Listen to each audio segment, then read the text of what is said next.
To the floor, and I would like to start with President Kwasniewski, a former president of Poland, very great friend of Ukraine, and a man of very pithy statements. So what do you make of what you've heard? Thank you very much, Christian. I want to greet our panelists. It was a very interesting discussion. My role is a little bit difficult because, as you know or not, in May last year, myself and former President of the European Parliament, Pat Cox, we were nominated as a special envoy of European Parliament to Ukraine, and we try to do the best. Our mission is very sensitive because we have two main goals. First, to find political solution for Yulia Tymoshenko and other leaders of opposition cases, and to support legal reforms in Ukraine. Our mission formally was finished end of last year. We are waiting for new decision of European Parliament, which will come next week. I think we will have a chance to continue our mission, but of course, to be, Javier knows this position quite well, to be special envoy is quite difficult to have very open statements. I should be very modest in my opinion, but this debate, this panel here was so interesting that I would like to share with you with some opinions. The first, is this choice between East and West artificial or not, in my opinion, is absolutely not artificial. Of course, in sense of geographical location, Ukraine is exactly in the center of the story. But if you speak about political decisions, European Union or custom union, we have very concrete choice. And that is something what is necessary to decide. Of course, if we speak today about European Union, I think this result of our voting is excellent. 57% for European Union, believe me, is much better as a result as we can observe next some years in United Kingdom. Still about UK, I'm quite optimistic also. That's, I think they will stay in European Union. But this choice is not artificial. Second, of course, today speaking about EU membership or EU association with the European Union, nobody in the world speaks about the bad or some very controversial or dramatic relationship between Ukraine and Russia. Because of your history, culture, language, a lot of interlinkages, you need to have the best as possible relationships with Russia. But having 2013 the choice, custom union or European Union, is necessary to decide what you want to do. And of course, my suggestion from the very beginning, because I'm working with Viktor Pinchuk more or less 10 years, his Yalta European Strategy organization was founded before Orange Revolution, 1 year before Orange Revolution, and is very much focused on this Ukrainian integration with EU. So, I'm very agree with everything what Mr. Yatsenyuk said. That is a time of decision, and in my opinion, in short term, you can see a lot of advantages of custom union, but in long term, you have really the best perspective of modernization, of democracy, of strong position in the world together with European Union. And I'm speaking not only as an independent specialist, I'm speaking as a former president of Poland who reached these goals. And I tell you, if you see position of Ukraine and Poland 20 years ago, the main indicators of our situation, GDP, economy, longevity, a lot of indicators, the situation was more or less very similar. Today, Poland is very much advanced. In some elements, we are even twice better as Ukraine. In some elements, we are closer to European average standards as to Ukraine. And it shows that 20 years, and especially almost 10 years in European Union, can give a lot of advantages, a lot of progress, a lot of new possibilities. So my advice is to decide, and in this your priority, to say very clear, European Union is number one, and the best as possible relationships with Russia is the priority number two, and that is absolutely obvious, natural, strategic position of Ukraine, and nobody will criticize you, because that is absolutely what we need in the world, what we need in Europe also. That's the point number one. Point number two, this pupils and teachers, this homework. Dear Vice Prime Minister, I'm so sorry, but I tell you, that is exactly this situation. If you are going to be in the big organization, in some period of time, you are a pupil. And you have better experienced, better organized, better developed partners. And of course, it would be very important from teacher's side not to be so arrogant, not to be every day so boring speaking about your homework. But that is absolutely natural. I tell you, when I was candidate to European Union, it was terrible time, because everybody spoke to me about homework, homework, homework, homework, homework. And my feeling sometimes was that I'm not interested more about this bloody European Union, because they speak always about homework. And I want to know something about pleasures, about joy, about successes, about profits, and homework, homework, homework. But Felipe González, Prime Minister, good friend, the best friend of Javier Solana once, he told me a very important thing. He said, Alexander, I understand that you are tired with all this homework and homework, but I tell you one thing. If your homework will be better in this time of preparation, you will have much more profits at the end of the day. And that is absolutely true. If your homework is good, then you will be very profitable during your membership or association with the European Union. And Poland is a good example of that. Greece is an example of absolutely opposite approach, because they were very tired with homework, and now they are very dramatic situation with the result of this lack of homework. So that is a time of very, very concrete efforts and very, very concrete job and so-called homework. I don't like this description. I don't like this position of the pupil, but it's necessary to accept that if you want to be better, it's time to work. It's time for your efforts, accepting sometimes quite unpleasant and sometimes too much arrogant position of some European partners, countries, or leaders.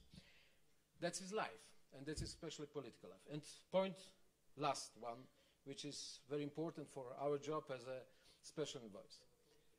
If you want to finalize, to have association agreement this year, it's necessary not only to do everything what is according this schedule, this timetable, but it's necessary to avoid all political mistakes. And dear friends, I understand that your judicial system is totally independent. I know and I respect this. I know that your prosecutors are totally independent. I respect this. I understand that everything what is going, the case of Tymoshenko, it happened, but in case of Nemiria now, in the case of Vlasenko now, that is absolutely a result of independent activities of all these bodies. But frankly speaking, if I would be Ukrainian politician, I would be extremely angry about such type of independence of all this, because it creates a lot of political problems. It creates the wrong picture, the wrong image of the country. It creates a lot of problems which is so difficult to resolve in the next months and years. So if you want to reach the goal, it is association agreement is necessary to eliminate some political mistakes, and in my opinion, majority of these mistakes are not necessary. That is really so easy to avoid all the things if you really want to fulfill this, the best strategy of Ukraine. It means the association with European Union, what I wish you fully from my heart. Thank you.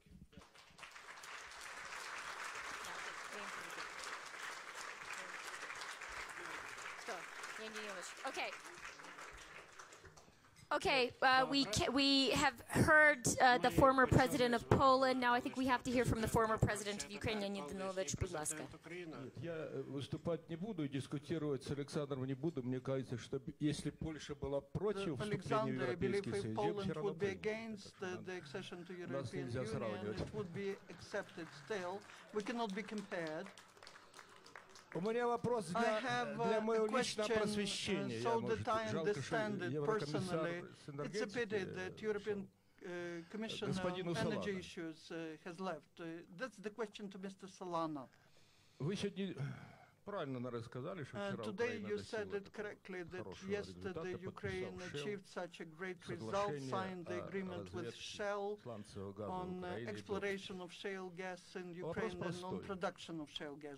Европа практически на 100% зависит от внешних поставок газа. Украина, кстати, где-то процентов 20 своего газа добывает. Почему Европа не сделает такой же шаг, начнет на территории Европу добывать сланцевый газ? А вы строите еще эти самые трубопроводы, и, кстати, все вокруг Украины. Так, есть ответ на этот вопрос?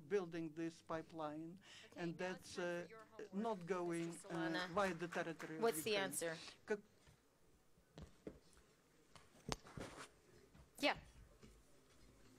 Mr. President, I'm going to ask you, or to answer you clearly, as clear as possible. I mean, the shale gas discovery in Ukraine is not 100 years old. It's yesterday. The agreement with Shell is yesterday. So the European Union does not have probably will be in the European Union member states some shale gas, but not as much as it is here and in Poland, probably, which is the geological formation which probably will produce more. In the European Union, as you know, the shale gas has been not very well developed and accepted for reasons of climate change, etc., environment. But I think that if we take shale gas, and gas in general, which, as you know, it contaminates half than coal. It's a really very important change. But as a bridge between the situation of today and the situation of some years later down the road, because we'll have to do transformation to our more clean energies. That is absolutely a must. Climate change is going to be a dramatic problem, and we are not taking the serious conditions and measures to that. But about your question, you don't have still the possibility of import from new shale gas because you don't have it. But as I said, the European Union does not have the amount of shale gas that you have under your surface, and that is, as you know, some countries, France, for instance, has declined the possibility of not accepting the possibility even to look for it. But you will be much more independent, and then some of that shale gas that will be produced needs. But we are not going to stop constructing a pipeline that could be useful also for the supply of energy to the European Union. But it will be another input that will be very, very important for also diversifying the supply of energy of a continent, the European Union, that doesn't have much. Okay. We allegedly have only 5 minutes left. I think maybe we'll borrow an extra 5 so that we have 10, but we can't go much beyond that. And there are, I would like to hear from many more people, so I'm going to ask everyone to try to keep their comments as succinct as possible. We're first going to hear from another Polish voice, please.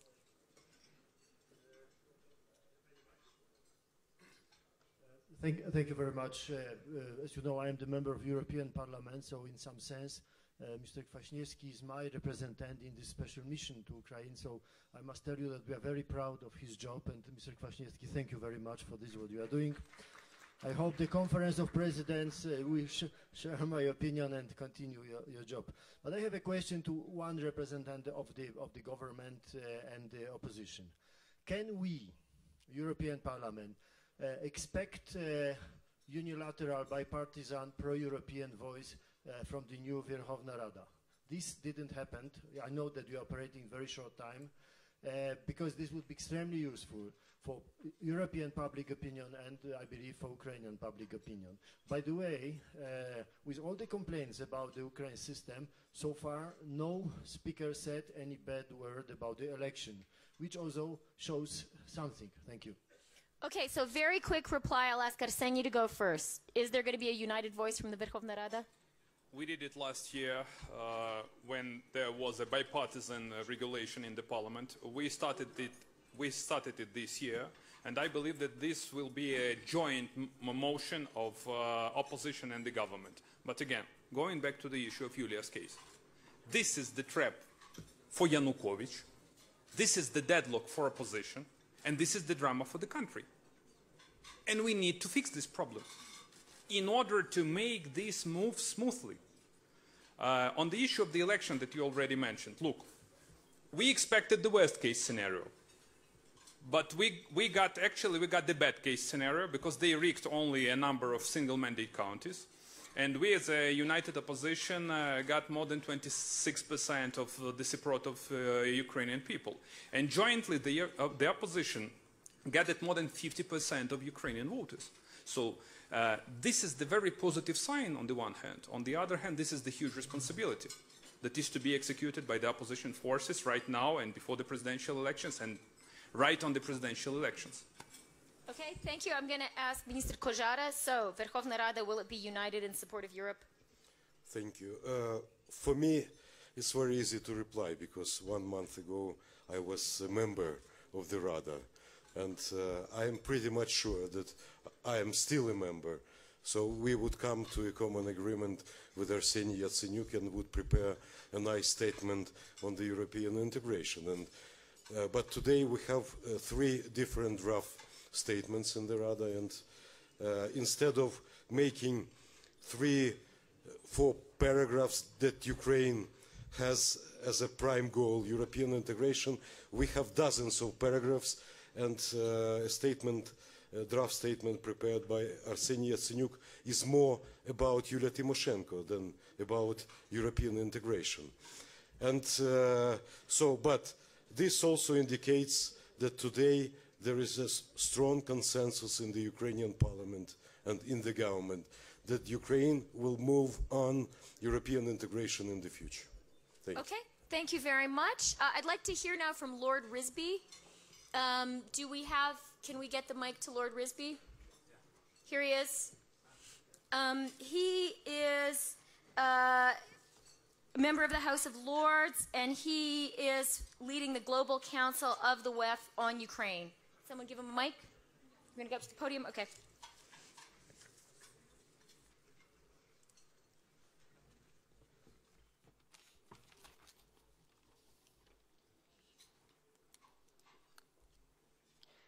Ladies and gentlemen, thank you for giving me the opportunity to say a few words. I'd just first of all like to thank Victor for this magnificent lunch. And I'd also like to say that as somebody who has attended the Yalta strategy meetings, you have put Ukraine on the map. And I would just like to applaud you for that. And may I also just add one more thing, if I may. Your cultural hinterland.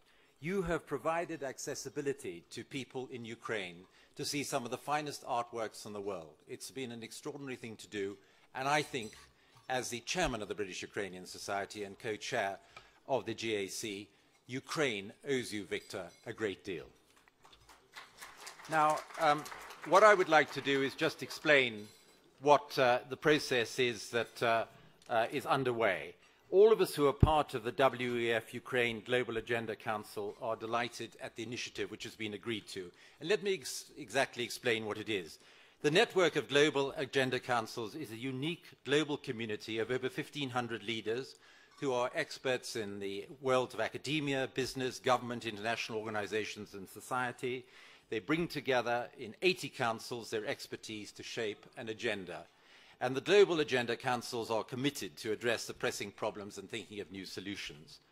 When we gathered in Dubai in November, I kept thinking of the economist Adam Smith, because there was a sense of all of us from our diverse backgrounds that we all came to common conclusions.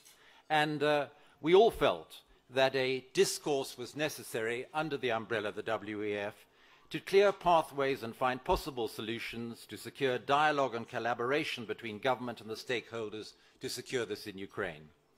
And we looked at the path of the EU-Ukraine Association Agreement and the need to integrate trade further. And this, of course, as we've heard, has been currently facing difficulties. But success here would bring conditionality, which would assist Ukraine in securing reforms. We very much welcome the fact that Ukraine has excellent and growing relationships with countries like China and Turkey, but we believe that the European track must be pursued. Of course, no country can extract itself from its geography, but the relationship with these neighbours are important, but certainly not at the expense of a full and comprehensive relationship westwards. And so we have decided to look at this issue, case studies of successful businesses, of local government, academia and business organizations, with a thorough examination of how innovation, education and entrepreneurship can secure growth. The geopolitical importance of Ukraine, which we've heard about, in terms of energy security, whether domestic or for transport, was recognized. And we recommended a whole series of collaborative developments, including building on the future of this exploration, which is now underway and well established in Ukraine already. Now, there is also a widely held view, if I can just make this point, that there is considerable scope for judicial reform in Ukraine to spur on commercial legal change to enhance domestic and investors' confidence, and, of course, concerns about lack of uniformity and certainly in applying the law itself. And I know the Justice Ministry in Ukraine agrees. So, bringing this all together, we are undertaking this task based upon a set formula of building scenarios, interfacing in Ukraine, and I hope that this will yield considerable success for Ukraine. And I would just like to, if I may conclude on this basis, as a politician and as chairman of the British Ukrainian Society. One of the most important and emotional moments in my life was the collapse of the Berlin Wall and the opportunity for millions of our fellow Europeans to breathe free of oppression. Ukraine, without a doubt, belongs to the European family of nations, and all of us in this GAC simply want to move Ukraine and its people to higher levels of governance, prosperity and recognition in the world, and to play our part through WEF to spur this process on in an entirely direct, focused and action-oriented way. And I hope as many of you will be part of this exciting process in the years to come. Thank you very much indeed. Okay, thank you very much, Lord Risby. And I think we can be in no doubt of how you voted. I also have to warn the Ukrainian leaders who are here that this World Economic Forum process of scenarios, it sounds innocent. But on Wednesday, I heard the presentation of the scenarios for Russia that Mr. Kudrin took part in, presented with Dmitry Medvedev sitting in the front, the Prime Minister listening. And those were some pretty tough scenarios you presented to him. So watch out, Ukrainians. I think that's what Lord Risby and his pals are preparing for you, too. Okay, we're coming to an end. I do want to hear from one. I'd like to hear another really influential and important Russian voice who was part of that Russian scenario conversation, and that is Mr. Gref. He is here. I would love to hear his comments on the Ukrainian choice. Da. Thank you very much. I will speak Russian. That way in this audience, I think the 90%, 95% understand well the Russian language. Вы знаете, мне кажется, что так же, как и Виктору, постановка вопроса достаточно искусственная. Victor, I hope that this is an artificial dilemma because we have to choose between the lunch at Victor Pinchuk's and lunch at Queen Victoria II. But as far as I know, no one got any invitation from her Royal Majesty. Это первое, второе. And this is my first point. My second point is as follows. We were invited to this lunch, but nobody promised to marry us after that. And that's the second alternative, beyond which most of the speakers go, just building their relations with the EU, including membership, or say membership in the customs union, do not mean that Ukraine's fate would be sealed and successfully resolved ever after. And quoting Vitaly Klitschko, and I liked his speech a lot, particularly his speaking Ukrainian, and I understood all of his Ukrainian, by the way. No matter what coach you opt for, a Polish one, a Russian one, an Arabic one, you will go into the ring yourself. And that's the major takeaway from this launch, I believe. Objectively speaking, we should think about the maturity of those in power, of powers that be in all post-Soviet countries, including Ukraine. Ukraine is a new democracy, and there is this issue of maturity of government, and it takes some time. And we have been too short in this very historic period. Only when the government gets mature can we achieve certain stage of economic and political development. And I respect President Kwasniewski here, and he recommends a lot of things to a country which is much bigger than Poland and whose history is as decent as that of Poland. And Ukraine, in its potential, is comparable with the UK. I love Ukraine. I respect these people. And I bow to the huge number of highly talented people who dwell in Ukraine, who live in Ukraine, but I believe that they should not be pulled anywhere. They can make their own decision, and they should choose their future themselves, building their relations with the neighbors as they see fit. Russia will always be there. No matter what politicians are today in Kremlin or in Ukraine, there are a lot of Ukrainians in Russia, and the Ukrainian government has always had lots of Ukrainians, ethnic Ukrainians, as ministers. So I think that the Ukrainian people, as well as the Russian people, should be in the focus of the politicians' decisions and discussions. Historically, we are doomed to be together. We are destined to be together, and we should trust one another better. We should assist one another better, and we should respect one another better. And I think that we should respect Ukrainian people, Ukrainian culture and Ukrainian politics. Дуже дякую вам. Мені приємно почути, що пан Греф українську мову розуміє. Вже наступного разу всі українські журналісти будуть у вас брати інтерв'ю по-українськи. And I do enjoy comparisons between Victor and the Queen. Always pleasant.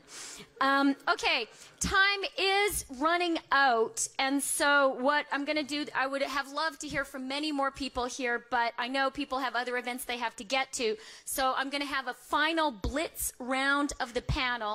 We're going to go in opposite order, and I really would ask you to be super succinct. I'm going to ask each panelist, starting with Arseniy, if you were, let's say, queen for the day or god for the day, and you could do one thing to transform Ukraine, to move it in the direction that you think it should move, what's the one thing you would do? Arseniy, please. If I may go back to the queen. You can be very quick, though. В принципе, вы абсолютно правы, Герман. У Пинчука кормят намного лучше, чем у королевы. You are right. Pinchuk's lunches are much better than Queen Elizabeth's one move. There is no one move. I would say this is an intention, a real desire to do something, a will, a trust, And in this case, you can deliver things. So that's what we live with. Okay? Віталій, прошу, якщо ви одну річ можете зробити, щоб Україну вперед рухати, що це буде? Я хотів би звернутися до по-русски. Хотел бы очень, чтобы многие понимали, и перевода не было. Многие коллеги из России воспринимают выбор к Европе как что-то противопоставляем. Мы ни в коем случае не противопоставляем себя ни России, и в какую сторону мы двигаться не будем, мы выбираем путь развития. И колоссальная история, которая связывает оба народа, обе страны, она есть, была, есть и будет. И здесь ни в коем случае не выбор идет между странами, здесь есть выбор пути развития. Я уверен, что есть достаточно много хороших примеров, которые показывают, что этот выбор был сделан правильно странами Центральной Европы, если мы смотрим экономические показатели. И уверен, что сегодня вопрос стоит вхождения в Европейский Союз Украины, и пройдет немножко времени, и там же будет Россия. Спасибо.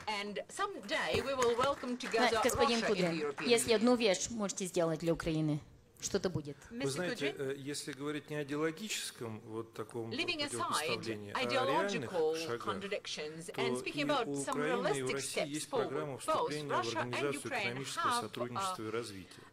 Это организация, которая определяет стандарты и правила в ведущих отраслях от экономики до социальной жизни. И у нас и у них есть такие программы. Поэтому я боюсь, что Россия вступит туда быстрее. И это будет говорить о том, что мы не идеологизированы, а вопрос евросоюзской идеологии. Okay, in the U.S. in the education reform, they have this new concept of race to the top, a race between states to reform fastest. So maybe Ukraine and Russia can have a race to the top for meeting European standards, entering the OSCE, and so on. Javier, one thing for Ukraine, what would you do?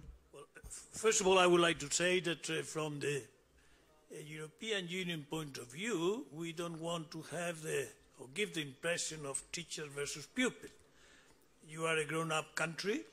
Sometimes you don't show how grown-up you are, but I am sure that you are a grown-up country. And therefore, the decision is yours. And you have to decide what is best in the short, in the long. To my mind, I think that the European Union constitutes a very interesting journey in history in a globalized world. And I think going through the difficulties we are going now, we will be recuperate from those. I think to join or to approximate as much as possible to the European Union is something will be a very good experience for Ukraine. Other experience of being closer to other countries in the world you have experimented already. So you don't have to, you have not experimented to be part of the European Union. Other things you have experimented already. And, well, you have to decide and decide freely. I am happy what Mr. Kudrin has said, that at the end of the day, the Russian Federation is moving also to the West. And it's a question of speed. But I think that is more than a question of speed. It's a question to the last objective. And the last objective, to my mind, for Ukraine, should be to be part of the European Union and then have a very good relation with Russia. As I said, this year, the European Union is going to celebrate the 10th anniversary of a second wave of agreements with Russia. Therefore, the European Union wants to have a good relation with Russia. But that doesn't mean that Russia is going to be a member of the European Union. Too big to be that. So we can do something in common. This part of the continent is very important, the continent as a whole. But the accommodation is accommodation. I think that you have to decide it. We are going to be global players all together. But the accommodation you find is your decision. Okay, thank you very much, Javier. Minister Kojara, the one thing you would do. Thank you. You get to decide everything. You don't have to fight with the cabinet. You don't have to fight with the parliament. What's your one thing? I'll say a lunch-oriented statement. So, east or west, starter or a main course, salo або борщ. Please don't put us into this kind of dilemma. We want both, because we are a young, hungry nation. Is that easy to do? I believe not. But if Ukraine, unless it is invited for the accession talks, if Ukraine will enjoy 2 free trade areas in the West and in the East, it would be the best situation for Ukraine now. And I am sure that 2 dishes have more calories than 1. Thank you. Дуже вам дякую. І останнє слово до пана віце-прем'єр-міністра Бойка. Прошу.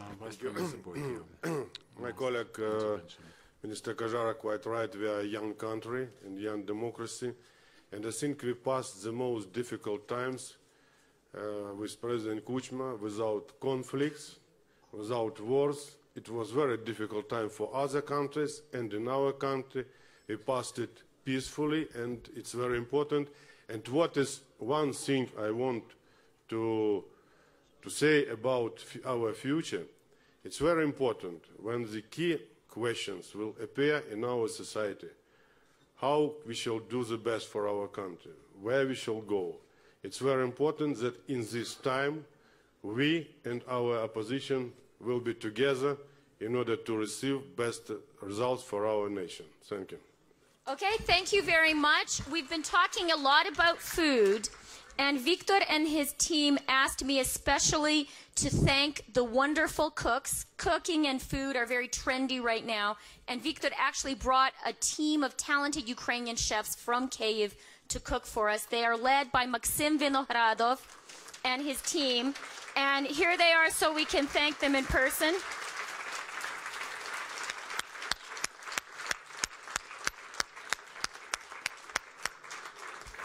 Дуже вам дякую, дуже смачно було.